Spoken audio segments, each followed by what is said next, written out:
kalian tahu apa itu interaksi edukatif, di sini saya akan mengulas sedikit tentang interaksi edukatif. Interaksi edukatif adalah suatu proses hubungan timbal balik yang bersifat komunikatif antara tutor dengan warga belajar yang berlangsung dalam ikatan tujuan pendidikan dan bersifat edukatif. Dilakukan dengan sengaja dan direncanakan serta memiliki tujuan tertentu. Untuk lebih jelasnya, yuk langsung saja simak video dari kami.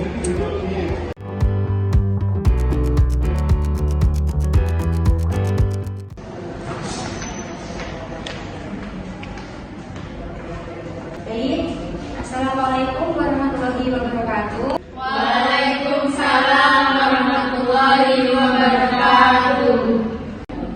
Gimana kabarnya hari ini? Sehat semua? Sehat. Kita lanjut aja ya, langsung ya. Sebelum memulai pembelajaran pada siang hari ini, mari kita berdoa menurut agama dan keyakinan kita masing-masing. Berdoa dimulai. Selesai. Saya izin duduk ya. Iya. Materi yang kemarin apa? Silakan dibuka bukunya. Kita lanjutkan materi yang kemarin ya. Oke. Iya sebentar. Hari ini ada yang tidak masuk atau masuk semua? Sepertinya ada semua. Oh ada semua. Saya benar ya. Ambil lupa sebenarnya. Masuk semua ya. Iya. Biar kita tidak berlama-lama dan nanti bisa segera langsung pulang. Bubuk siang ya. Kita Oh kerja. Bukan kalau kalian kerja kan. Iya. Oke, langsung saja ya. Kita lanjut ke materi ya. Oke, langsung saja ya. Kita lanjutkan materinya. Ini ada 4 materi yang akan kita bahas. Oke. Yang pertama ada bersatu dalam keberagaman suku bangsa.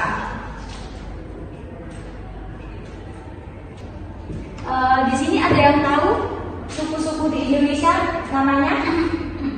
Saya ya, Jaya. Yang lain? Ya, Suku Madura. Mbak, siapa? Kalimantan. Suku Kalimantan? Dayak. Iya, kalau suku Kalimantan itu ikut di suku Dayak. Ya, jadi kalau suku Jawa, ya suku Jawa. Kalau suku Dayak itu letaknya di Kalimantan gitu. Paham kan ya Mbak ya? Oke. Nah, jadi di Indonesia itu terdapat banyak macam-macam suku. Di antara suku yang barusan Mbak sebutkan. Ya. Nah, di Indonesia juga memiliki berbagai keragaman. Yaitu tadi, di antaranya ada keragaman suku, nggak cuma suku saja, tapi ada budaya, terus ada hasil alam juga. Ya. Jadi di Indonesia keberagaman itu nggak hanya suku saja, tapi juga ada apa tadi? Agama. Ya, agama dan Adat istiadat. ya adat istiadat masuk di suku. Ya, bahasa juga. Terus apa lagi? Videonya kok gak makan? Suku, ras ini atau suku. Ya, ras itu bisa juga disebutkan ini suku. Jadi sama. Ya.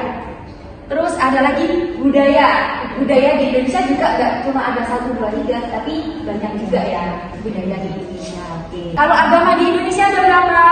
5. Ya, saya sebutkan Islam, Kristen, Katolik, Buddha. Kalau Katolik itu ikut di Kristen. Kristen dibagi menjadi 2, ada Katolik dan Protestan. Terus tadi yang Buddha dan ya, Konghucu dan Hindu. Berarti, oh ya ada 6. Karena sekarang ada agama Konghucu. Ya, ada 6 kan? Jadi ada Islam, ada Hindu, Buddha, Kristen, Konghucu. Oh ya, 5. Iya, 5. Maaf ya. Jadi agama ada 5 agama di Indonesia. Terus kalau bahasa ada berapa? Banyak ya tentunya ya. Di antaranya apa saja? Bahasa asing. Sunda. Terus apa tadi Mbak? Osing itu dari mana? saja. Sasar dari mana? Lombok. Sasar dari mana? Lombok, ya. Sasar dari Lombok. Nah, ada yang tahu bagaimana kita menciptakan perwujudan rasa bangsa akan keberagaman bangsa Indonesia ini, kayak misalkan suku, agama, bahasa, dan budaya. Nah, sebagai sikap perwujudan rasa bangsa kita mengutamakannya itu gimana? Ada yang tahu?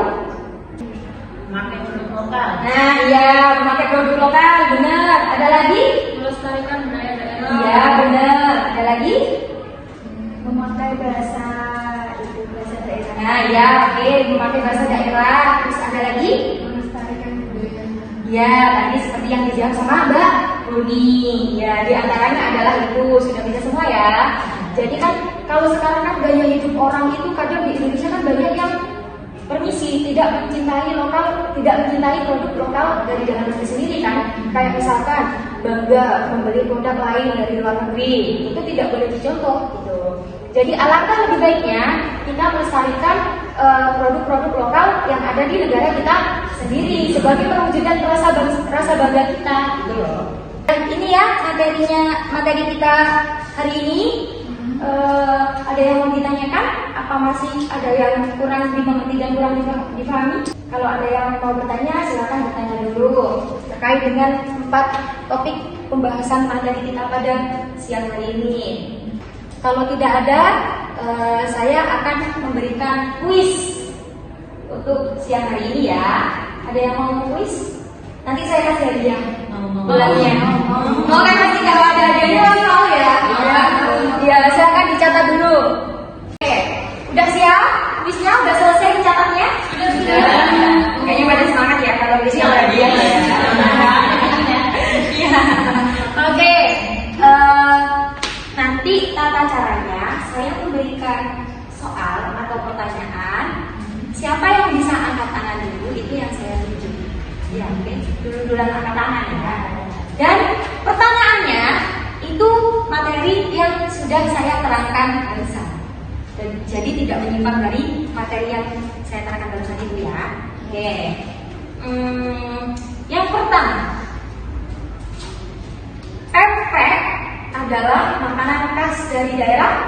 Iya, kalian Mbak. Pinter. Mbak Dita.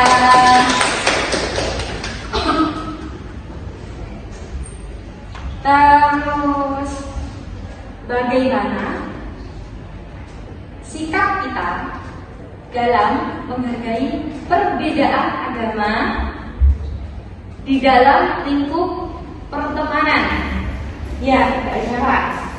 Menghormati perbedaan. Ya. Dan menghargai. Ya. Terus yang kedua? Saling mengingatkan. Mengingatkan soal waktunya. Waktu berbeda. Iya. Ketiga. Nah. Kalau nggak bisa saya tanya. Wah. Ya. Jaga. Oke, aduh, jaga. Ayo, bisa. Iya. Oh, ya. Iya. Yang kedua. Iya. Oh, berarti dibagi tadi hadiahnya. Oh, oke. Berarti mereka bisa saya kasih apa? Dibagi jadi 2 ya. Iya, oke. Lanjut. Suku yang ada di Kalimantan tadi sudah dijawab. Ada lihat Mbak Rumi. Suku Dayak. Iya, benar.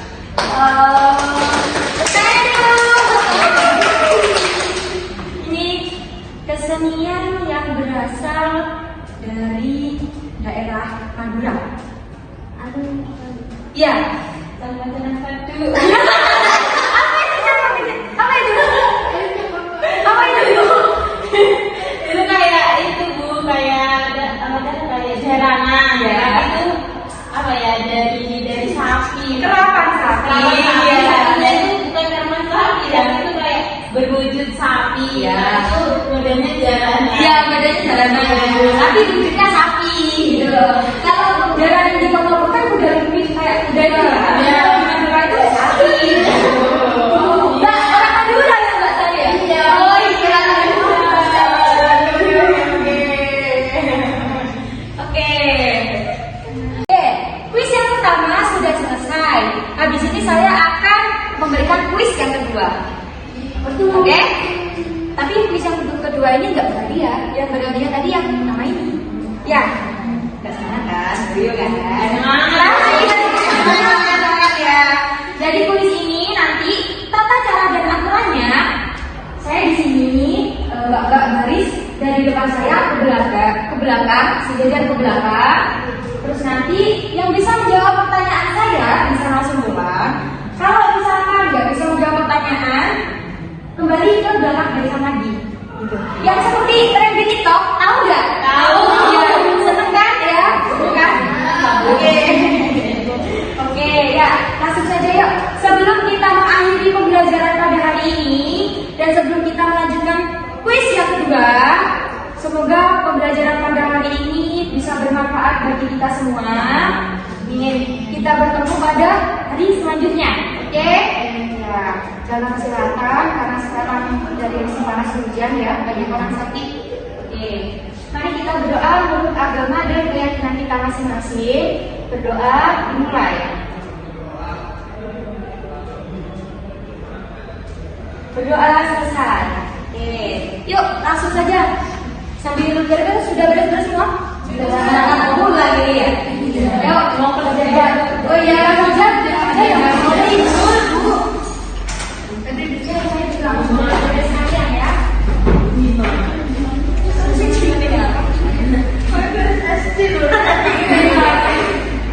Gak apa-apa, kayak anak kecil ya misalnya. Tapi senang nggak? Dulu waktu di masa-masa TK kayak gitu nggak? Dari sekolah. Bukan sekolah. Iya ya, oke. Dalam hitungan ketiga detik yang bisa langsung pulang, yang pasti tidak bisa menjawab kembali lagi ke barisan belakang. Oke, pertanyaan pertama. Ketoprak merupakan makanan khas daerah. 1, 2, 3, kembali ke belakang. Oke, rumah sudah siap? Yang belakang rame. Ayo, berasal dari daerah Jawa Timur.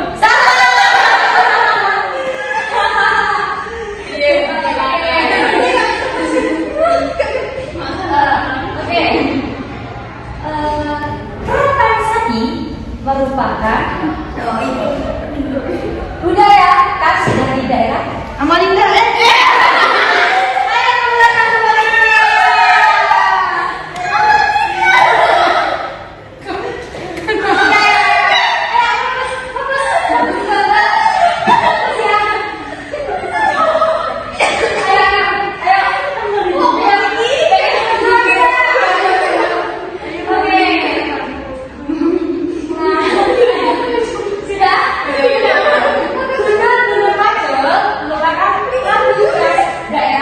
Jawa Timur. Iya benar. Mana tangannya guys? Ya. Daya merupakan suku dari daerah Kalimantan. Iya benar. Lanjut. Tali piring merupakan tali dari daerah Sumatera. Benar.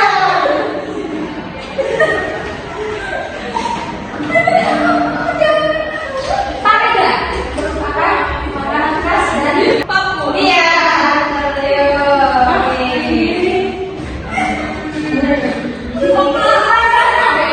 Merupakan upacara adat istiadat dari Iya benar. Oke.